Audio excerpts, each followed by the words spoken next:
आइए दोस्तों, अब उसके आगे है, जैसे हमसे किसी ने पूछ लिया 100 के कुल भाजक क्या हैं? जैसे किसी ने हमें पूछ लिया क्वेश्चन, मान के चलिए 100 के कुल भाजक, ठीक है? तो हम क्या करेंगे, सबसे पहले हम 100 का एलसीएम लेंगे। 100 का एलसीएम लेंगे, 2 से काटेंगे 50 आएगा, फिर 2 से काटेंगे 25 आएगा, ठीक है दोस्तों? फिर इसके बाद 5 से काटेंगे तो 5 आएगा, 5 पचा 25 होता है, फिर 5 से काटेंगे 1 आएगा। अब हमको क्या करना है, जितनी बार ये लिखा हुआ है ना वही लिख लेंगे यहाँ पे। जैसे हमारे लिखा हुआ है 2 गुणे 5, अब इनकी 2 कितनी बार है, 2 बार है, तो इसकी पावर 2 लगा देंगे। 5 कितनी बार है, 2 बार है, इसकी पावर भी 2 लगा देंगे। और हमने आपको बताया है कि हमेशा हमेशा पावर में 1 जोड़ते हैं, हमेशा पावर में 1 जोड़ते हैं। 2 1 3, 2 1 3, अब हमेशा इनका गुणा कर देते हैं। और हमसे पूछा 100 के कुल भाजक कितने हैं, तो 9 हमारा आंसर आ जाएगा।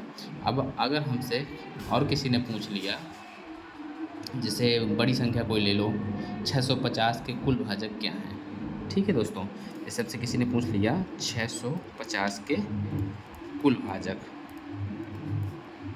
अगर हमसे किसी ने पूछा, ठीक है, तो हम क्या करेंगे, 650 का एलसीएम ले लेंगे, ठीक है दोस्तों?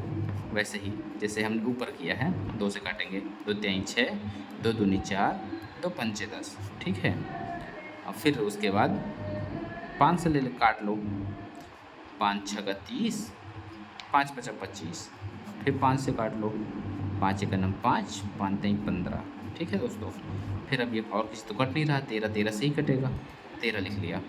अब इसको यहीं पे लिख लेंगे जितनी बार जो लिखा हुआ है, जैसे 2 5, 5 कितनी, 2 की 2 एक बार है तो 1 लिख देंगे पावर, और 5 2 बार है तो 2 लिख देंगे, ठीक है दोस्तों?